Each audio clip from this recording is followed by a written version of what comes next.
आज हम लोग क्लास 9th के एनसीईआरटी सिलेबस को के chapter number line and angles पढ़ेंगे। ठीक है, जिसको रेखा एवं कोण कहते हैं। ये बहुत ही इम्पोर्टेंट चैप्टर है आपके और इससे बहुत सारे क्वेश्चन आपके एग्ज़ाम में पूछे जाते हैं। ठीक है, और ये बहुत मतलब इसके बारे में आप पिछले क्लास में भी आपने पढ़ा है। लाइन क्या होता है, एंगल्स क्या होता है, ट्रायंगल्स क्या होता है, इस तरह से। तो इसमें हम लोग उसके एडवांस लर्निंग को इसके बारे में पढ़ेंगे। ठीक है, और इसमें जो देख रहे हैं बोर्ड के राइट साइड में मैंने कुछ इम्पोर्टेंट पॉइंट्स लिखे हैं। उसमें बहुत सारे 1-2 क्वेश्चन भी है जो आपके एग्ज़ाम में पूछे जाते हैं। इस तरह से क्वेश्चन एग्ज़ाम में पूछे जाते हैं। तो पहले हम लोग बेसिक टर्म्स के बारे में समझेंगे, कुछ एक थ्योरम के बारे में समझेंगे। उसके बाद हम लोग कुछ क्वेश्चन डिस्कस करते हुए एग्जाम्पल के साथ हम लोग इसको समझेंगे। ओके, स्टार्ट करते हैं। तो सबसे पहले हम लोग लाइन एंड एंगल्स पढ़ने से पहले हम लोग कुछ बेसिक टर्म जो लाइन एंगल्स समझ जाते हैं। जैसे लाइन, एक होता है लाइन सेगमेंट, एक होता है रे। ये 3 बेसिक टर्म्स होता है। लाइन को रेखा बोलते हैं, लाइन सेगमेंट को रेखा खंड बोला जाता है और इसको किरण बोला जाता है, रे को किरण बोला जाता है। तो आखिर ये 3 में क्या अंतर है? तो आप इसमें देखिएगा, जनरली ये जो रेखा जो होता है वो आपको दोनों साइड बढ़ते रहता है। ठीक है, इसका कुछ लिमिट नहीं होता है। ठीक है, वो रेखा बढ़ते जाएगा। रेखाखंड में क्या होता है, एक लिमिटेशन होता है, इसका एक फिक्स वैल्यू होता है। जैसे मान लिया ए बी, अगर ए बी का वैल्यू 4 सेंटीमीटर है, 5 सेंटीमीटर है, तो वो फिक्स है उसका। लाइन सेगमेंट यानी रेखा खंड, उसके वर्ड से ही पता चल जाता है कि रेखा को खंडों में बांटा गया है। ठीक है, और किरण का होता है कि एक तरफ किरण जो जा रही है, चाहे इधर चाहे इधर जा रही है। ठीक है, तो ये इसके बेसिक टर्म्स हो गए। उसके बाद हम लोग समझेंगे एंगल्स के बारे में कुछ। जल्दी जल्दी हम लोग समझेंगे क्योंकि ये चैप्टर बहुत बड़ा है और इसमें आपको बहुत सारे कंसेप्ट की ज़रूरत होगी।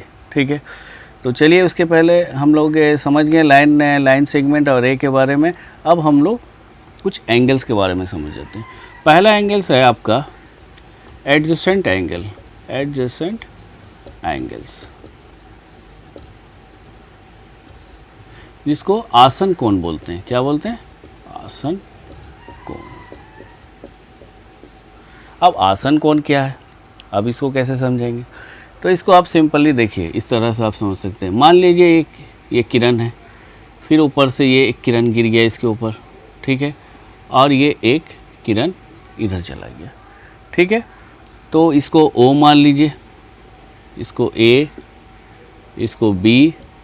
देखिए ये सब जो अल्फ़ाबेटिकल लेटर होता है ना, ऐसा कुछ फिक्स नहीं होता है कि आप इसमें क्या मान लेते हैं। यहाँ पे सी ही मानिए आप, कोई दिक्कत नहीं है। यहाँ बी मान लेते हैं, यहाँ बी, यहाँ सी, ए बी, कहीं भी आप कर सकते हैं, जो आप आसानी से समझ जाइए। तो इसमें आसन कोण क्या है? इसमें आसन कोण 2 आसन कोण बनेगा।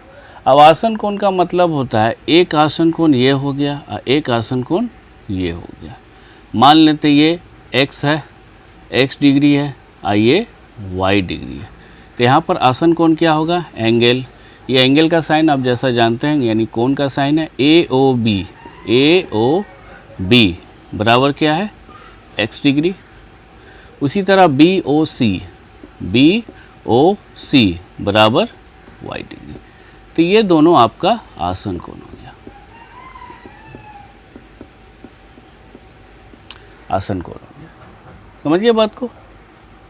अब OB भुजा जो है, एक भुजा ये, एक भुजा, यानी एक भुजा पर एक भुजा गिर गया और बीच से जो एंगल बनता उसको भी डिवाइड किया जाता है एक भुजा से। तो ये क्या हो गया? कॉमन हो गया। कॉमन मतलब उभयनिष्ठ भुजा बोला जाता है। जैसे मतलब OB बराबर कॉमन, उभयनिष्ठ, यानी बीच का जो भुजा हो गया उसको कॉमन, दोनों तरफ से कॉमन है वो रेखा, वो कॉमन है। ओके, ये आपका आसन कोण हो गया। अब इसके आगे समझते हैं हम लोग सम्मुख कोण। ये सब जितने पॉइंट्स बताए जा रहे हैं ना, वो आपको आगे क्वेश्चन में काम देंगे। चलिए जल्दी से इसको मिटाते हुए फिर इसके बाद हम नेक्स्ट चलते हैं। आपका है सम्मुख कोण। सम्मुख कोण, इसको अंग्रेजी में हम लोग वर्टिकली अपोजिट एंगल भी बोल सकते हैं। अपोजिट एंगल्स, जैसा कि मैंने आपको शुरू में ही बोला है कि मैं इंग्लिश और हिंदी दोनों वर्जन को लेके चलता हूँ, कि अगर सीबीएसई वाले हो या बिहार बोर्ड या स्टेट बोर्ड के जो भी हो, वो इस तरह से इस चीज़ को समझ लें, ठीक है। उनको कोई प्रॉब्लम, वर्ड का कोई प्रॉब्लम नहीं हो, इसीलिए मैंने दोनों भाषा का इस्तेमाल करता हूँ। अब वर्टिकली अपोजिट एंगल क्या होता है? सम्मुख कोण। इससे पहले भी मैंने सम्मुख कोण के बारे में बताया। सम्मुख का मतलब ही होता है एक दूसरे के आमने सामने, यानी face to face. Face to face angle को ही सम्मुख कोण कहा जाता है, यानी वर्टिकली अपोजिट एंगल। क्योंकि मेरे वर्टिकली क्या है? बोर्ड है। बोर्ड के वर्टिकली कौन है? मैं हूँ। कैमरा है, ये जो भी है, ठीक है। तो यहाँ पर जैसे मान लिया जाए ये दो, एक लाइन दिया और इस तरह से एक लाइन ये दिया, ये किसी न किसी बिंदु पे वो कटेगा, इसको ज़ीरो बोल देते हैं।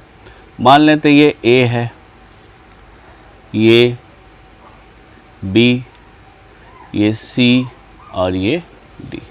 ओके, तो यहाँ पर आप देखेंगे कि यहाँ पर भी कोई एंगल बना है, तो इसके अपोजिट में यहाँ भी एंगल बनेगा, यहाँ भी एक कोई एंगल बना और यहाँ भी कोई एंगल बना। मान लेते हैं इसको 1 2 3 और ये 4। तो वर्टिकली अपोजिट एंगल, और इसको हम O माने हुए हैं, बीच का ये O यहाँ पर है, वो O3 नहीं है, इसको आप ध्यान से देखिए। तो अब इसमें वर्टिकली अपोजिट एंगल कौन कौन सा हो जाएगा? पहले तो मान लेते हैं AOD या AOC, जो भी मानिए आप। एंगल AOC, इसके वर्टिकली कौन हो जाएगा? इसका वैल्यू किसके बराबर हो जाएगा? Angle BOD। इसको आप लिख सकते हैं एंगल 1 इक्वल टू एंगल 3। ये आपका आमने सामने की भुजा बराबर हो रही है। अब यहाँ पर दूसरा आ जाते हैं। दूसरा में क्या है? AOD, एंगल AOD बराबर BOC, COB, कुछ भी आप लिखिए, उससे कुछ फ़र्क नहीं पड़ता है। BOC हो गया। उसी तरह एंगल 4 इक्वल टू एंगल 2। ये आपका दो वर्टिकली अपोजिट एंगल्स हो गया। ओके, समझ गए आप कि वर्टिकली अपोजिट एंगल्स क्या होता है? यानी दोनों रेखाओं, दोनों एंगल एक दूसरे से सामने हो तो उसको वर्टिकली अपोजिट एंगल बोलते हैं, चाहे वो किसी भी तरह से होते हैं। नेक्स्ट क्लास में हम लोग समझेंगे लीनियर पेयर एंगल के बारे में, और उससे रिलेटेड जो भी क्वेश्चन होंगे और बोर्ड पे जो भी लिखा हुआ वो भी बताएंगे। Okay, thank you.